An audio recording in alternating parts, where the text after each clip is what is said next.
Record. Alright, hello everyone, welcome to episode 3 of Corecast OS, where we always score the goal. Today I am here with my amazing co-host, Bulby. Please say hi. Yo, what's up? And I have two special guests today in the form of Goomy and Barcode. So please say hi and introduce yourselves.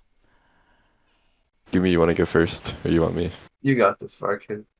Okay. Hi everyone. My name is Barcode. I've been playing Omega Strikers since I want to say September of 2022. I think Goomy and I started at the same time. Yeah. But I also have a background in other competitive games with Hearthstone, Overwatch, and Rocket League. Nice, nice.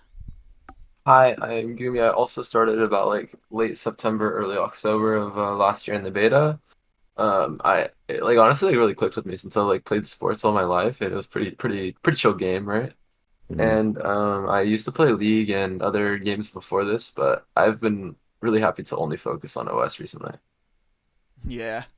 Alright, today's episode, we're going to be talking about the goalie position, NASL, Battle for Texas, the two new characters, and just recently they just dropped a patch for Omega Strikers right now. So we're going to go over that later in the episode.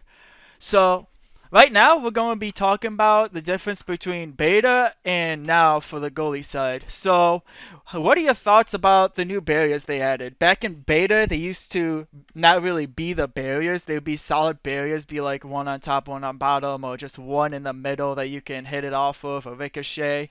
And now they added, they had some of those, like Amy's apps has a black hole, bottomless pit in it, so you can still get kills off that. It's kind of like that, but they added barriers where you have to strike the core into them in order for them to go down, and the goals will open up and then to score. Do you like the changes, or do you think like the beta goalie is fun, or did it add a new dynamic to the game? What are your thoughts about that? Um, I think it's good. I think it's a good addition overall. I know there's been like countless debates over the past couple of weeks and months with prod testing about it. But I think it adds an extra layer of goalie, which is really nice. There's goalies now that are playable, that weren't playable in beta. And I mean, the first two names that come to mind are the characters that I'm playing the most right now is Atlas and Dubu. Because I think there's a different, I guess everyone has like pros and cons in terms of defending the barriers and defending when those barriers are down. Um, and back in beta, characters like Atlas and Dubu struggled because they had to cover that whole range of the net. But now, like, they find their strength in defending that last barrier, like either it's on Oni or um, either Oni, I'm blanking on the map. I know Amy's app they feel pretty good on. Um, Atlas Labs? no, No. but the concept is there. So I think the goalies that felt weaker in beta feel pretty good at launch because of those barriers. And I think it just adds a lot more versatility to the game. When I want to say it was Vaughn that kind of spoke about there was like a layer of chess that was added. It's like if you're up with two barriers and you're going against one barrier, you might sack one of your barriers in an effort to play more offensively and guarantee that you get their last barrier. Because then having the one barrier against no barriers is a much bigger difference than having two barriers versus one. So, um, Yeah, Gumi, you got any thoughts, or basically the same? I'm a huge barrier fan. As goalie, I love playing aggressive and having barriers behind you where you don't instantly get scored on if the core comes into your half. It feels really fun to play more aggressive as a goalie, so I like it. Great, great, great. Alright, now let's talk about the core flip mechanic. That wasn't in beta. So, as a goalie, do you think it's more fun to have that ability in there? Do you think it's more tricky, adds another level of mind games on it because they could always go invasive to avoid a hit from you stopping them, and then they just try to hit it in, or they can just core flip to try to get you to use your auto attack, and then they score it. They score it in. What's your thoughts about add in the core flip ability? Um, I like the core flip ability as well. I think it's a nice addition. I mean, even just for, I guess, like lower elos, I think it's some people might see it as daunting, but I think it's a way to kind of speed the games up a bit for like players that are new and might be struggling on like how to score. For example, I would have to assume that at like really low elos, if you know how to at least use the core flip, you could get a really solid win rate.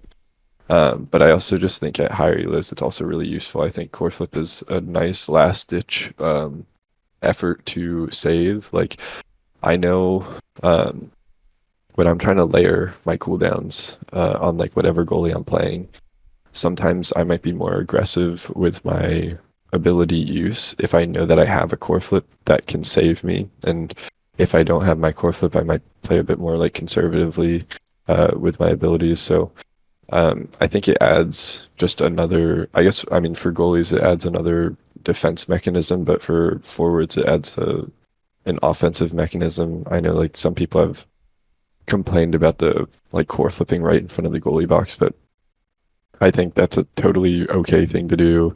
I don't think there's any scenario in which it should get removed or like patched or whatever. Um, but I also, I mean, it also, I mean, the elusive is really powerful in my opinion as well. So there are like trade-offs as to whether you um, are trying to save up for your core flip or you think that the elusives that grow into a core flip are more worth it. Yeah. Plus with characters like Estelle, where they just do pop shots at the enemy that has that has core flip ready to try to get them low, and then you can have like a Julia X come at them to try to like knock them out, so that way they could either get the core flip out. I think it adds a lot. What Yeah. about you, Goomy? You think the same too? I mean, yeah, overall core flip's definitely like a nerf for goalie, right? Because it helps forwards put it in eventually more than it helps us to like essentially clear one thing for free. Yeah. Because like as goalie, the way you use core flip, you most of the time is like if you're getting stuffed, you get like a get out of jail free card when you have core flip up, right? Yeah. But um, but forwards eventually they're gonna score with core flip, core flip, core flip, core flip, right? So overall it's like a nerf, and I don't know, I like it though. So games don't take forever. Yeah. Yeah, I mean, Yeah, I also like the added fact that this game, for like publicity standpoint, you can make a lot of cool clips with core flips, like hitting the crazy angles and everything. And then it just brings a lot of hype clips or even hype saves, or you can save it as a goalie and then score off of it just because it's moving so fast. So I really Yeah. like that added part for the game, and uh, yeah, just clip uh, potential. I yeah, forgot about that part. I think, I mean, I would argue, like, arguably say that I think elusive is more powerful than core flip right now, just in the sense that you could potentially get up to 3 elusives charged up, but I think what Gumi's talking about with how core flip is helping forwards a lot more. I think elusives are helping goalies a lot more, especially against like the Juliet combo, like her dash combo. If you're able to elusive that, you can dodge the stun, and the window to clear it in between her 2 strikes opens up a lot more. I think if you're playing someone like Estelle, it's sometimes fairly easy to tell when they're going to send their primary beam, which gives a hit stun. So if that's the case, you could elusive that. And so I think during beta there were a lot of times where you could see someone was setting something up, but there was nothing you could do about it. And I think with elusives, there are a lot of ways to deal with those kinds of plays, and the trade-off is just that you have to deal with the occasional core flip from the forward. It really does add a huge layer of like skill cap, like for elusiving, and making sure you're not wasting your energy bar so you can get a core flip eventually. But yeah, Yep, exactly. Yeah. Awesome, awesome. So, I'm starting off as goalie. I want to pursue my dream as being the world's greatest goalie. Should I try to focus on one of the types of goalies? Because in my eyes, I think there's two types of goalies. One that's more defensive and one that's more offensive. You have offensive goalies like Luna and Juno that'll just like, you know what, I'm gonna keep the ball at their side and maybe even try to score from it. And you have more defensive goalies like Atlas and Dubu that's just like, you know what, if the core's gonna get here, I will not let it go in. So what's your opinion about that? If I want to pursue my professional dream, do I want to focus on just the aggro goalies? If I just want to be that play style, or should I just try to learn both? Um, I think I don't know if Gumi and I will have a different take on this or not, but I think if you're just starting out as a goalie, I wouldn't focus too much on the different um, how do I say it, like positions of goalies, like the divisions of them, whether they're like offensive or defensive goalies. I don't really think anyone spoke like that much about it until launch came around. Like I don't remember having this discussion during beta, but I do know that a lot of people discuss it now. I think at some point you might, how do I say it? At some point you might tend to favor like one or the other. But if you're trying to just learn goalie, I think it's something it would be beneficial to try out both goalies or both like archetypes of goalies, see what works best for you. But it overall will just teach you more about the game when you understand more characters at a high level. Um, I think it's interesting because Barcode definitely prefers more defensive goalies, and I prefer more offensive goalies. But I think when you're starting out, I don't really think it matters that much what you pick. Like just have fun and learn the fundamentals. I do think that like melee goalies like Atlas Dubu require much more fundamentals to be successful on than ranged goalies because you have to have perfect clears, perfect ability usage to get any value out of their defensive kits. But overall, I think you should start with what you're comfortable on. So stick to the guns. Yeah, yep.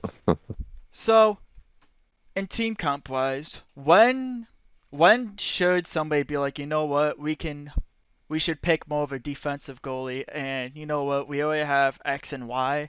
I mean, not X, but like we already have this person and that person. We should be more defensive. So in team comp wise, what really determines that? Is it the player or just like, oh, they have this and that, let's bring in this? I think it depends on the awakenings, the map, your comp, and then the opponent's comp. Of course, there are some maps where certain goalies are simply just bad, or they just feel like unintuitive to play. With that being said, there's also awakenings where some characters feel like they're a must pick. So it really depends on that. It depends on the comps that are being picked. I know that if I'm picking between goalies and I see the other team locks in, like X and Drakkar, I'm not gonna then go and pick someone like Duru. I would probably elect to pick Atlas because I'm assuming that a lot of damage is gonna be pumped out from the other side, and that I need to have some sort of like mechanism to combat that, which someone like Dubu doesn't offer. And on the other hand, if I see that my team has picked X or Dubu, maybe I'll go something like Amy or even like Estelle, to try and provide a bit more offensive pressure for them so that I can help them finish their kills off a bit easier. Interesting. Yeah, I think about talking about like comps like that and like a vacuum is hard because there's so much variation in the game now. So it's like really hard to just say, oh, with these characters I want to pick a melee goalie, with these characters I want to pick a ranged goalie. But yeah, I think what Barcode said is very true. It depends on the map, the awakenings, like what characters your team has picked, what characters the enemy has picked. Yeah, I mean, I do think, of course, like, everyone has preferences for specific characters. So I would never recommend, like, just because a character may be good, um, you might not be good on that, like so it's also a mixture between picking what you think is best for your team, but also picking within the realm of your own like character pool. Hmm. Yeah, I think until you're at like Diamond Plus, you should play what's fun. Like it's really not the biggest deal until players will abuse every character that has a weakness, but until then, like just play what you have the most fun with. If you like playing Luna, who cares? It's not Yeah, meta on Oni Village. Like if you're good at it, you can make it work to I a guess pretty high point. I will say I think it goes past Diamond. I mean, I think you could argue it's for like all of solo queue, honestly.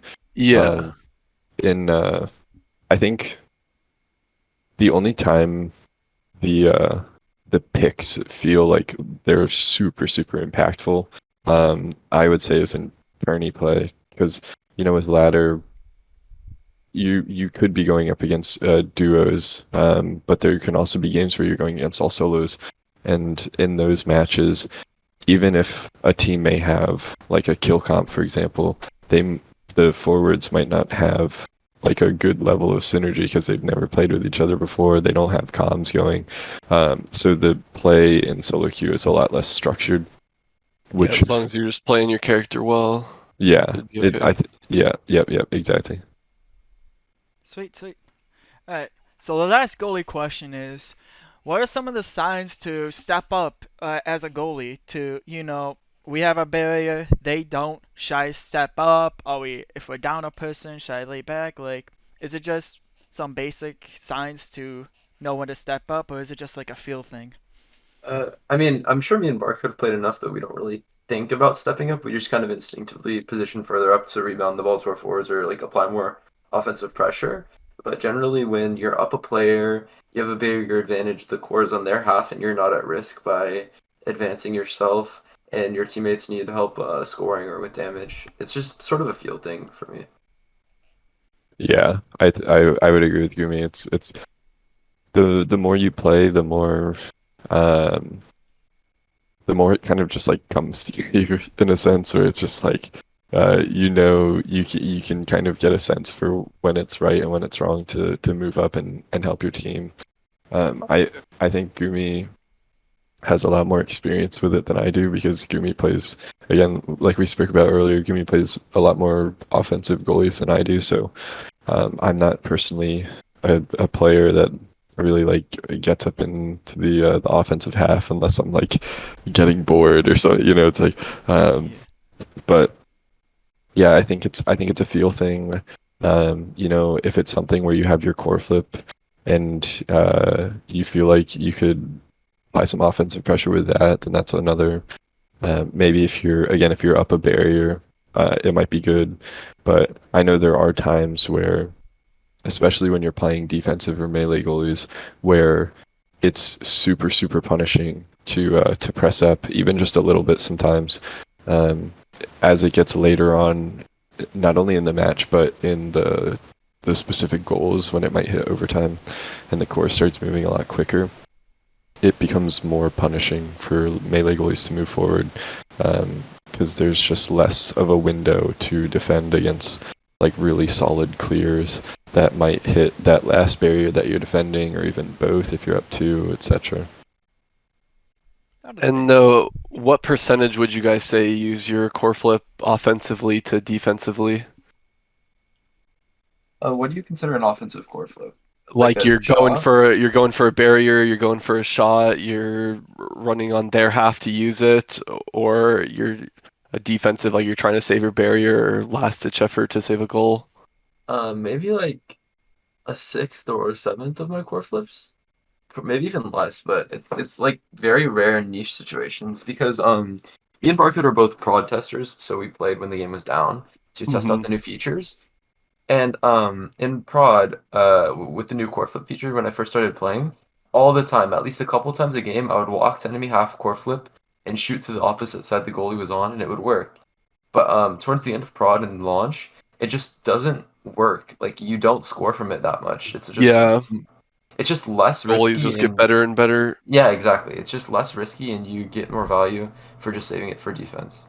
Yeah, I see a lot of goalies like they almost get bored or antsy, and that's when they go up in offensive core flip, but then they just waste it, and then they might be up two barriers, but then they lose their core flip, and those barriers are more at risk now. Sometimes it's better just to be patient and not have to not waste your core flip on something that has a low percentage chance of working. So Yeah, I think it's good to have your discipline with it, but obviously sometimes you got to go for it. I do. I would say though, in terms of the core flip, because I know there comes times where, depending on the game, you might want to just like get rid of your core flip as soon as you get it because you want to start building your elusives up again. So that also might be a scenario where someone like moves up and tries to get a core flip, like an offensive core flip out real quick, and it's just because they want to start building the elusives more because in certain matches, again, the elusives do feel more like powerful than the core flip, but like Gumi said, where it's like, a sixth or a seventh of the time, I think I would probably go around that range as well. I'd probably say like 10 to 20% of the time I'll use it offensively, just because for goalies to me it's really good. It's an anti-stuffing ability. You have the chance to kind of recoup a little bit. And from there, you kind of get to dictate the play going forward. If you use it defensively, you can kind of let it die out. You keep it in the corner. Maybe you're trying to build your cooldowns back. Maybe you're trying to hold for teammates that get KO'd. I think in a defensive setting, at least for goalies, I think the core flip is much better used in a defensive setting. Awesome. Yeah, I'd agree. Alright, so they just added two new characters, Vice and Octavia, the twins. They're all about music, and yesterday and today, yesterday they released Vice's video, which, if you really look into it and the lore, it basically goes through like she made that song about her relationship with her sister and how like she doesn't want to be in her shadow, because if you read more into it, Vice is opening up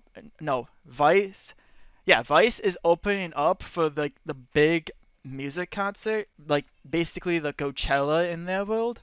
Meanwhile, Octavia is like the main headline. So the music reflects that.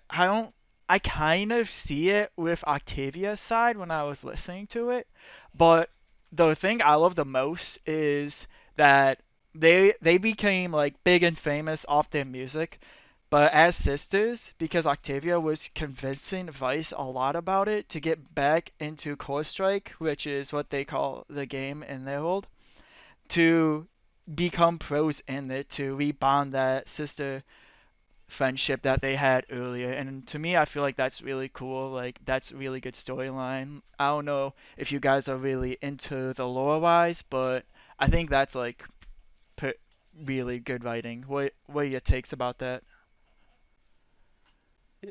I'm not a big lore person, but that sounds pretty cute. I don't know. I do like on Demon Days, their map basically. I forgot who said it, but it does feel like a mosh pit. Like Yes. you're with all the play trying to get the two bears. It does feel like a mosh pit. But uh, yeah, I'm not a huge lore person, but that is a cool story. But yeah. But yeah, that sounds cool. I haven't listened to either of the songs, but yeah, maybe I'll listen to them after the podcast is done. Yeah, I saw a meme where I'll post it up here, but the Wiggles, the kids show, went on tour again, and you see like a bunch of guys trying to start a mosh pit at that, and I just thought it was really funny, and that made me think of it.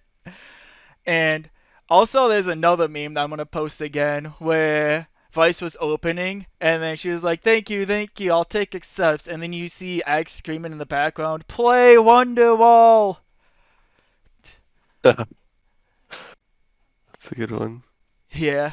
Yeah. So now let's talk about the playstyle. So we've been seeing Vice players mostly be playing goalie to some success. You know, you can teleport, use your ult there. Hopefully it'll be on their side offensively, and then teleport back without eject button. So she has a built-in eject button. And I've been seeing some Vice forwards. What do you guys think about Vice right now? Like, can you actually play in both? Do you think one is S tier, one's like A or B tier? What's your opinion about that? The widely considered take is that Octavia is unplayable pretty much at a high level without like at least stagger swagger start. And even in that situation, she's not very good. And well, stagger swagger is essentially removed from the game, so Octavia is just unpickable in general at a high level. And by removed, you mean the nerf that came out today? Yeah, the stagger swagger nerf that Okay. was quite big for what its purpose was on Octavia. Hmm. And for Vice, she's pickable in like niche situations with like stinger start, heavy impact start when you're playing for like damage, but she's not top tier or bottom tier or anything. Yeah, I think she's one of those super niche goalies that like maybe you like on Amy's app or something like that, but it's more like a for fun pick, but there are some people that will make it work to a decently high level, I'm sure. But I think they're just goalies like Atlas and Dubu, Rune that do goalie jobs better. Yeah, I know uh some people have spoken about Vice as a goalie. I want to say there's someone in the like comp community I said see that Geek Vice played. is yeah. I think some people say Vice right now is like a better version of Luna, which I would disagree, but um if that's the way that some people feel, I would say that Vice has to be somewhat decent of a goalie. But I can't see it for Octavia. I've tried it and I really enjoy like playing the character, but Octavia just feels really weak for goalie. I think So if we were to choose between the two, I would say Vice is like tiers above Octavia for goalie. was Octavia really good and then the micro patch nerf hit her hard? Or No, what's that about? Or I is she just just well I know she's like never been a goalie mhm. per se, but did the nerfs really gut her or I, I I can't speak on it really because I or didn't not really playing her play forward? Octavia. Well, I didn't play Okay. Octavia too much before the patch. Oh. Um, but I do. I don't know if it really like changed her all that much in terms of like goalie tiers. Sure. Um, but I know it definitely affected a lot of people who played her forward. Like my teammate Joker. I remember he was like he really enjoyed playing Octavia, and then that micro patch came, and he said it. I mean, he said it gutted her, but others would argue that it was just like a decent nerf. Interesting. I played her a tiny bit before the patch, and she felt very strong as like a lowy low stomper because they don't know the counterplay, which is hit the ball away from her or kill her because she has really low stagger. Yeah. Or But elusive her ult. yeah, exactly. And I'm not sure exactly how strong she was before the patch because I played like 2 games total before it came out. But I think most people were saying was she wasn't overly oppressive. She was like decent, but now she's unpickable. Yeah. And never been a goalie, so Yeah. Yeah. yeah, so I think the consensus is Vice, maybe if you want to make it work, and probably don't play Octavia goalie. Alright, well, let's talk about the NASL. So, both Eastern and Western qualifiers are done and over with. We're not going to go over every team and every player, that'll just take forever. But we will go over the highlights, some of the people to look out for. So, we have, this is the East Coast side right now, we have Team Light with Koi, Leo Leon, and You Already Lose. I think You Already Lose is ranked 1 right now in the world right now for ranked, so that's going to be a really good team to watch. Are you guys excited to play versus them, or what are your thoughts? Yeah, I think also. Uh, I don't know if Goomy will get a chance to play them outside of like the tournaments since he's West Coast. He was originally our sub for our team on the East Coast, but they had some like rule changes yesterday. So Gumi is unfortunately not with us anymore. But I got let go. yeah, he got let go. Ouch. Um, but no, I'm excited to play against Team Light. I mean, I think Light are some of the best players like in the world. I Do think. Corey and Leo play as much as they used to? I don't see them on or it's in games Yeah, too often. that's some people have spoken about it. I'm not entirely sure how much they play and like relative to how they played in beta, Hmm. but I know that Leo and Corey have never really been like ladder players when it came Okay. to how it was in beta. Corey and Leo, like they were Omega, but I think Corey was like lower Omega. I think Leo was like 3,100 or something with like 300 games or not 300 games, like 500 to 600 games. Um, so not like a ton per se, but they had their practice in like in-houses, scrims, tournaments. So Yeah. I do think that they're practicing in that sense. I just think it's going unnoticed because we aren't seeing their names on ladder when you would think like, oh, these guys, they were all like number one in their position. They Yeah, should they be could do top it. five. Yeah. Yeah. Um, but I think with the changes that were made with launch, like going into a best of five system, having breaks with carousels, um, I think it kind of I mean, I don't know exactly, but to me, it probably seems as though they just don't really feel like the grind is worth it at the moment. All right. Let's go over to the next team. We got Dog Like Spike, and this team is I don't think I can say this. I'm gonna mispronounce this name. Vag Vag Vaughn. Vaughn. Okay, Vaughn. Yeah. Yeah. Vaughn, Bells, Ginger Pop, and Megaverse. Bells is a really good Juliet player, and I think Bells has been playing Rasmus too. Ginger Pop, I've been here. Ginger Pop and Megaverse, I think are super high on the ladder. Maybe I think they're like top 20-ish, both of them. And yeah, I can't wait to watch this. Like, I feel like East Coast might be more stacked than West Coast, and so like a lot of these games, I just cannot wait to watch. No, don't be Yeah. fooled. The West Coast Yeah. is far more stacked. The West Coast. No, I think yeah, I mean, I think Dog Like Spike is also just a really good team. Vaughn and Bells were my teammates for LAN. Um, so I'm aware of like their chemistry and how well they play together. I don't think Vaughn switching from a midfield to a goalie player changes that at all.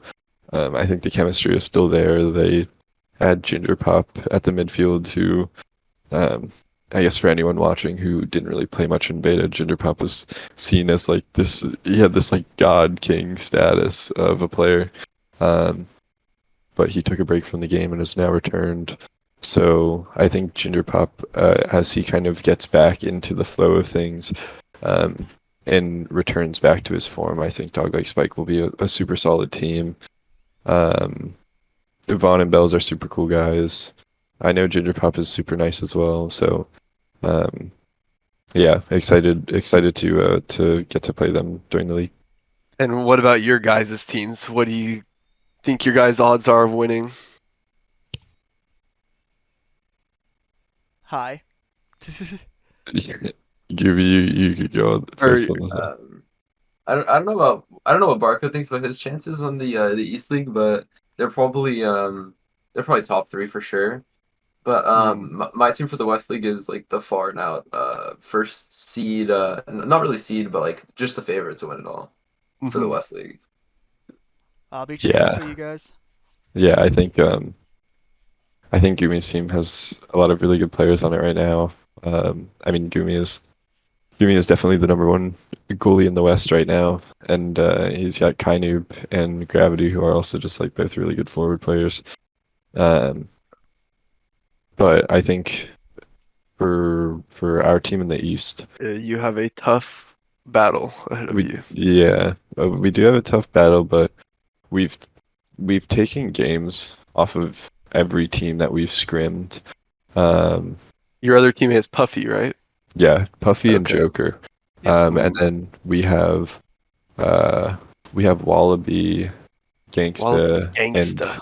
Enoch as our sub, and Okay. we're because we lost Goomy due to the rule changes, we're speaking to a couple goalies right now for our subs position, and we have I think we have our goalie for the sub spot, but I don't know if it's finalized yet, so I will refrain from talking about it. But Sure. yeah, no, I think the goal or the expectation for us is top three. I think the the battle is between light, dog-like spike, finesse, and core overflow. And it really can be any combination of those teams who ends up top three. But I think our expectation is to get top three, and then of course our goal is to get first. Like I said, we were able to take games off of everyone during scrims. The tournament tonight should be I guess hopefully a sign of how we will do in the league. And in the qualifiers, we went undefeated, which was also, I guess, good for team morale. PogChamp Is ball. the tournament tonight East and West Coast teams? That one I'm not too sure of. Okay. I think Yeah, it is. Are you playing Goomy? is it Okay. Yeah, I'm not playing with the Sweet. West Coast team, but it is both allowed. nice, Nice. I'm playing with Liari and Kainib for it. Sweet. nice. Sweet. I'm going to rapid fire off the last two teams I have for the East Coast. So there's going to be Core Overflow with Elo Heaven, INT Overflow, and Streak, who we had on the podcast last episode. If you haven't seen episode 2, please go check it out. And we're going to have a funny team name that is combined of numbers and letters. So I'm going to botch this, so don't It's worry. just Slops team. Yeah, it's Lop's team. It's dot Okay. team name fours for use for dot. That's the team name. Nice. So it's Slop Lumos, who we also had on the podcast last episode, Silent Borg, and General Twee. Me and Bulby did a tournament the week after launch, and we actually played against Borg, and I had to insta friend request Borg after because he had a Beetlejuice profile on his start GG. I'm just like, yo, I gotta be his friend. Yeah, they're all solid teams. I like that no one's like a for sure winner, that everyone can definitely have a chance. So they're a ton of good players. So we'll just have to see. It'll be good content. Now let's go over to the West Coast side. Team Bounty Hunters. Goomy's team with Gravity and Kainoob. So, yeah, I think we have a special person from Bounty Hunters that can talk about how their expectations, who they are excited to play. Take the floor. Um, we only came to be a team because we were playing like solo queue one night, and Vaughn, Bells, Caleb, like widely considered like some of the best players in their position. They had a bounty on their heads because they hadn't lost a single game trio queued, and they had so a few people put a bounty on their heads, and we queued up as three and beat them. So that's how we kind of got the name Bounty Hunters. Nice. And most of us get better ping to the West server, and we did that on the East server. So we're hoping to do even better in the West Coast League. And who are you guys most afraid of if you had to put a team at number 2?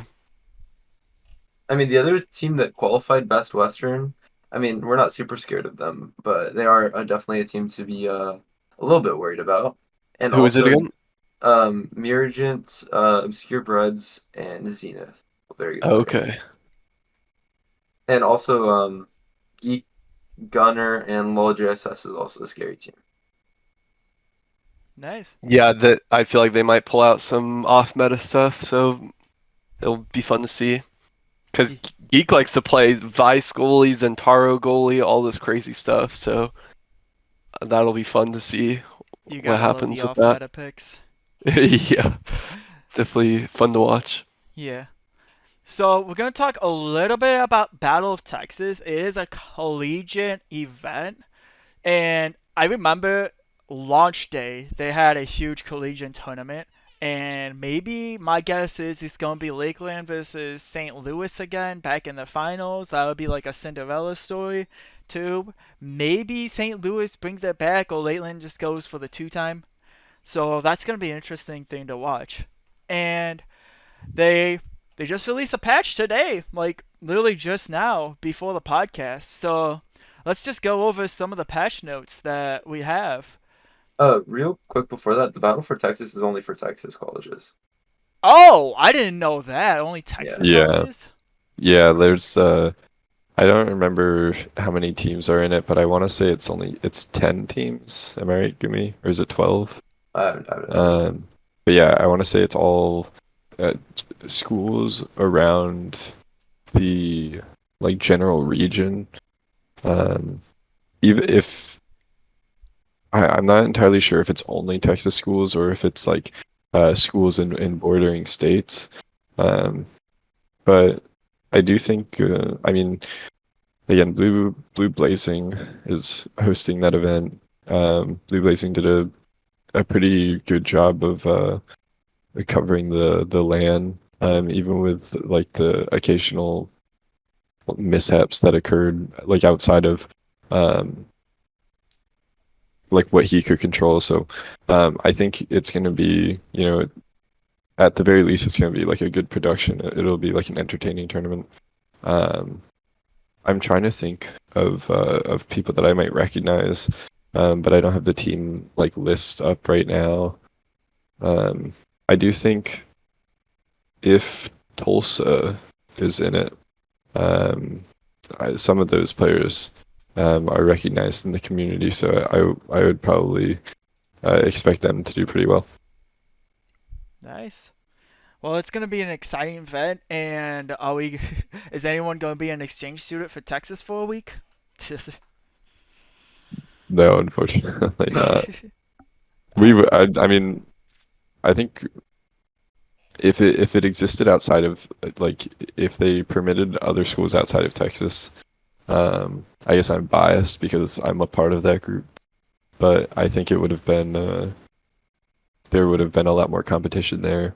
I would say that I think our team probably or our collegiate team probably would have went if we could. But again, it would still be nice even just to get to watch the tournament. Yeah. Alright. Well, let's move over to the patch notes. So right now in ranked mode, they just added at Aten. Am I saying that right? Athens, Aten. Athens City.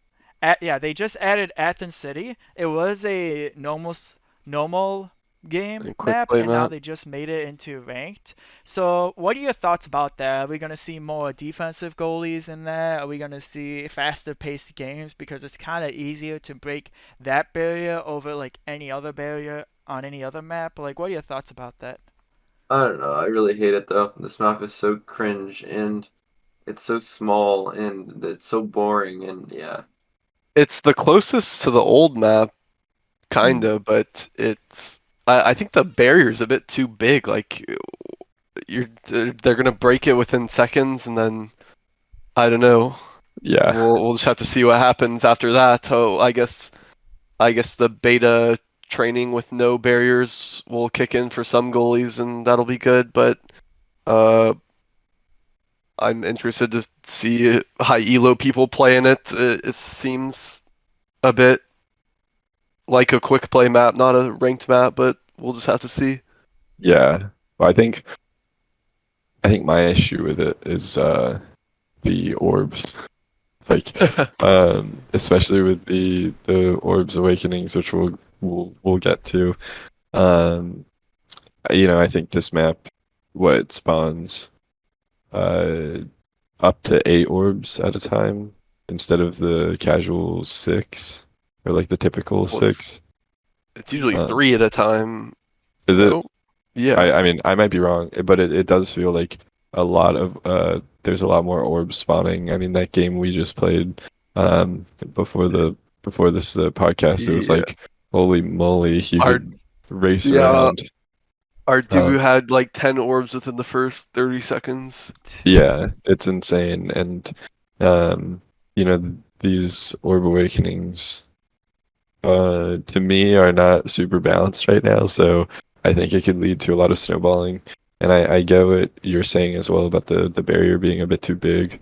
Um, I will say again, I think the goal is to make games quicker.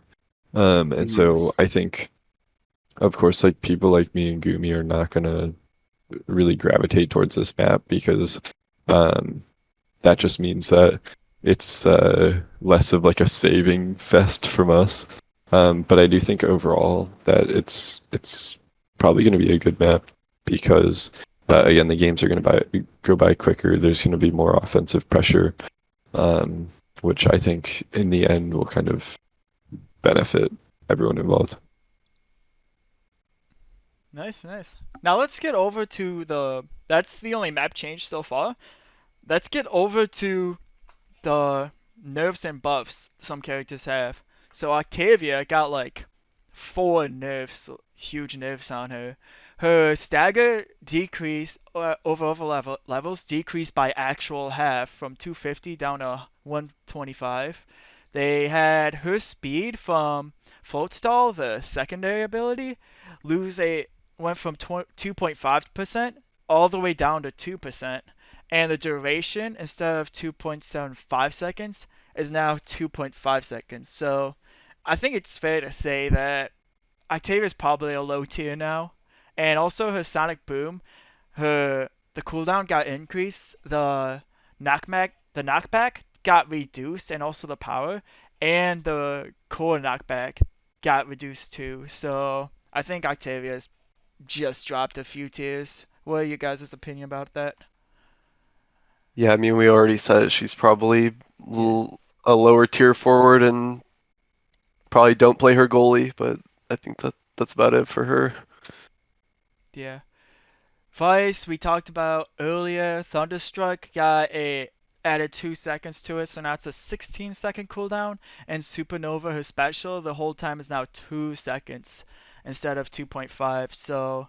It, so Well, it'll that's take. to hold it so you can evasive easier because sometimes she would start her ult and you would evasive it, but then your evasive would be up by the time she sent it off, so she could just outhold the evasive basically. So I think that's a good change. Uh, that if you evasive it, you're not gonna get hit by the ult. So Yeah, yeah, I think that's a good change. But we uh, basically went over that earlier too. So mhm. now here's the ones that we haven't went over. Atlas. Atlas got a 2 second added on to the cooldown for Cosmic Expansion, which is his secondary. It's from 20 seconds to 22 seconds. And Celestial Intervention, his special, his ultimate, just got increased from 40 seconds to 45 seconds. And Barco, I know you love Atlas. How are you sad about these nerfs? Do you think it's deserved? What's your take about this? I'm distraught. I don't like it. I mean, I think any nerf to Atlas is bad. Of course, I'm biased, but I would like to think that I could mirror anyone's Atlas and I'll take my chances. So, um, I think an Atlas nerf just makes it worse in the fight against other goalie characters. Um, I mean, looking at it, the Expanse going up to a 22-second cooldown is a lot. Um, I do think that this is going to start shifting the Awakenings the tier list a bit for him. I've spoken about it a couple times over the past week. That I think there's games where Primetime feels better than Twin Drive, even though like everyone thinks Twin Drive is busted, which it is. It's really good. But on certain maps, I also think Primetime is a bit busted on Atlas because I do think that his primary Just to have the is really abilities good. up. Yeah. Yeah. And so I think, with this 2-second cooldown added, I think this might start shifting it a little bit more into that primetime favor. I still think Twin Drive will be good. But and then the ult cooldown of 5 seconds will also be, how do I say it? I guess it'll be a lot more punishing to use it incorrectly, just because it's already a really small duration right now. And you kind of, if you want it to hang around for a bit, you need stuff like timeless, or if you want the healing to be better, you need monumentalist or specialized, and then the CD you need extra special.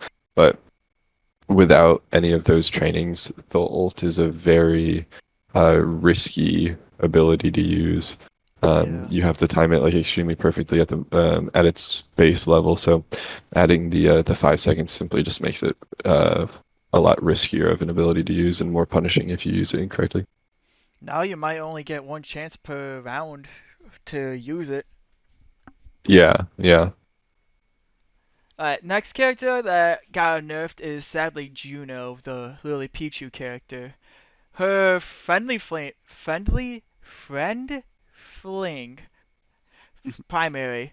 The PvP knockback got reduced by just a little, by 5% from 180 to 70, and the core knockback got reduced from 1,340, 180% power, down to 1,320. So it's only 170% power.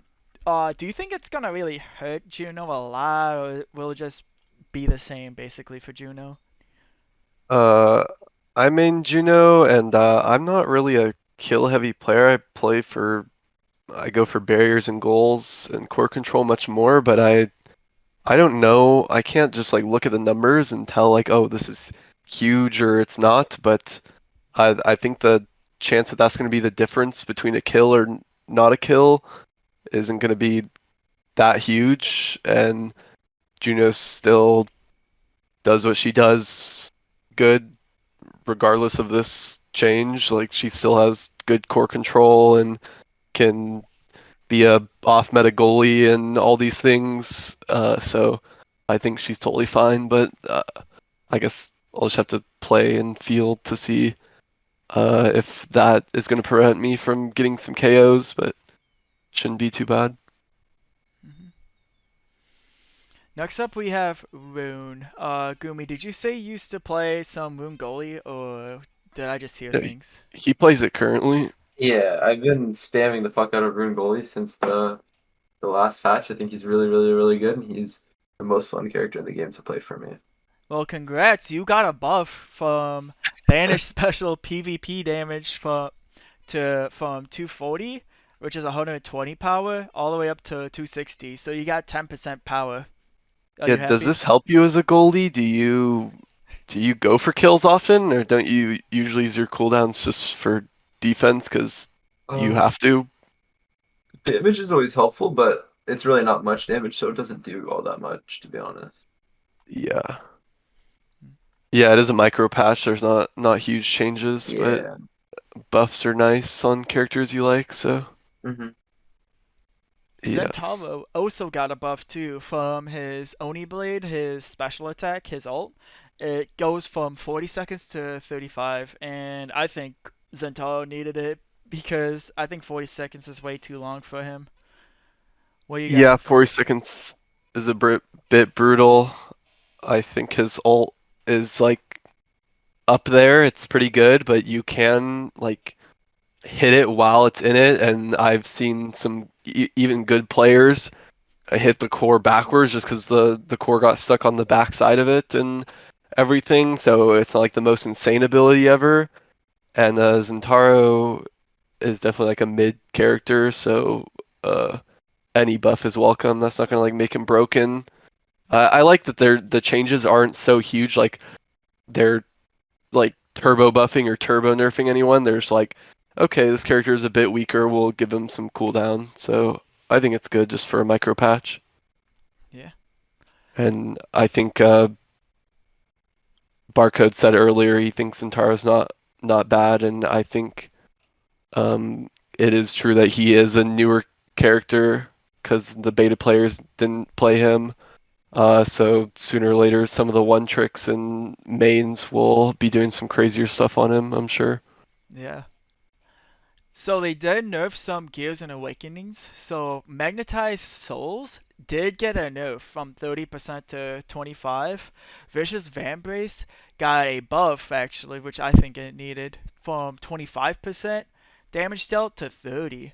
Stacks on Stacks got a nerf from 0.175% down to 15% for max stacks.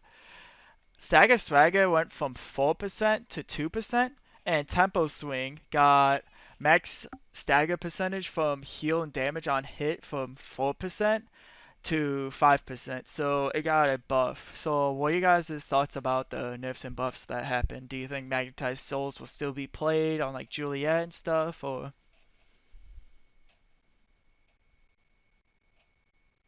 Um, No, go I ahead. think I'll still take Magnetized Souls on like midfielders just because it feels so much better than Slick a lot of the time. But I think Slick kicks are pretty consistent, so it's just like more of a feel thing, whichever you like better. But both are still viable and good. But yeah, Um, go ahead, I Jeremy. think it might make Julie's opt more for pummelers instead of magnetized, as those were the two options. But I don't really think it hurts that much. And the embrace, no one really took anymore, so glad I got a buff. Yeah. Now And then I Embrace. think I think stacks needed a nerf. I think it at 100 stacks, you're moving a bit too Mach 10, like it's a bit too fast. So I think the nerf is fine. What about you, Bucko? Are you fine with the nerfs and buffs? Yeah, um, I think uh, all of these nerfs work well. I can't really speak too much on Vicious Van Brace, but I think Magnetized Souls nerf is decent. I mean, of course, the big ones are Stacks and Stagger Swagger nerf. I think those both make good sense. I think Tempo Swing getting a buff. I don't know if it was needed necessarily. I mean, I like Tempo Swing where it was, but I don't think the extra 1% will really affect it too much. I think it would just, again, I mean, it's just going to continue to be a solid awakening to pick. Awesome, awesome. Now let's get to the final patch notes we have, which is some awakenings are getting rotated out for new ones. So the new awakenings are Orb Dancer, Orb Pounder, and Orb Under Replicator. So what these orbs do is the orbs you collect in game will add to the stacks to that, and if you can get 10 stacks without getting KO'd, you get a significant boost. So Orb of Dancer, for example, power orbs will increase speed by 40% for 6 seconds. After collecting 10, it'll be increased to 80. Orb Pounder is you'll get 20%, and then after collecting 10, you will get 40. And Orb Replicator is 50% benefits from power orbs you collect. It's also granted to all your allies. So this is gonna be I feel like it's gonna be like a good addition because you gotta worry about not getting KO'd so much, and if you do KO'd, it might set you back some really good tempo. And what are your guys' thoughts about the new orb dances? I personally think it's like a fun change, and I don't like the fact when new things come out that people just like troll for it. They're like, "Oh, new thing, I'll pick this," even if like I have my best training right there. But it is I think it's cool, and there should be some like cool synergies that you can get, and I like that it keeps the game fresh, so I think it's a good change. Yeah, I like the fact that they're changing out Awakenings. I think it's really cool. It keeps the game fresh, as you said. But I don't know. I think these are like the like most stupid addition ever because it's not healthy to have like an entire Awakening based around orbs, in my opinion. And they're just so strong, especially on goalie. Yeah, especially the Orb Ponder, the reduced cooldown that you can get a 40% reduction is literally insane, but Yeah. uh, we'll have to see how it turns out. They might end up nerfing it. And then also we have the 3 rotated out Awakenings, Perfect Form, 1-2 Punch, and Prize Fighter. Personally, I'm not really sad to see any of these go because they're not good on like Juno and Estelle, my main characters. But Chad, are you sad I about I seeing them am go super as you play sad. Juliet I'm next? going to cry after this podcast for a solid 10 minutes because Perfect Form and 1-2 Punch aren't going to be here anymore. Yeah. I know Barco is probably going to like go celebrate, go to the beach, drink some margaritas, be like, woo! Orbs! Yeah. What about you, Barco? Are you excited that they're out? Yes, I am. I am excited. Perfect form. I actually did use a lot on my goalies, but the trade-off is that we don't have to deal with 1-2 punch or prize fighter anymore, which is really good. At least not right now. They said that it's a rotation system, so they would probably be back at some point. But um, I think prize fighter and 1-2 punch really benefited this push for a KO meta, and it wasn't helping the goalies that I play. Um, so I think with those gone, it will start to level the playing field out a bit more, which I'm always for. Um, with that being said, I do think that again, players like Atlas, for example, or characters like Atlas, this is kind of where they find their powers, in stopping those prize fighter stacks from coming in, from healing your teammates off the 1-2 punch spiked damage.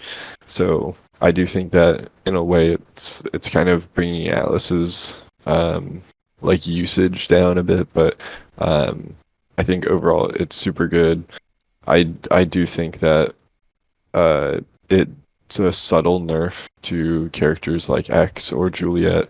I mean, the 1-2 punch is definitely a nerf to Juliet, but um, I don't think it's anything like crazy to where it's gonna make anyone, unplayable. I think it's just a good removal of a couple awakenings that I found somewhat broken. Well, that is it for the podcast. Thank you so much, Goomy and Barco, for agreeing to come on here. Goomy, do you have anything you want to shout out? Any upcoming things you want to shout out? The floor is all yours. I don't know. I just stream a little bit. I did a 24-hour stream recently, twitch.tv/GoomyOS. Link in That's it. description below. Alright, what about you, Barco? Anything you want to shout out? Same thing as Goomy. Just I stream whenever I can. I don't have a set schedule, but I typically stream like really late into the night. So if anyone's watching and is an owl like me and would like to watch some gameplay, I stream at twitch.tv/barcode_os. Link will be in the description below. And yeah, thank you so much for coming on, talking, and yeah, we hope to have you in future episodes again. See you guys later.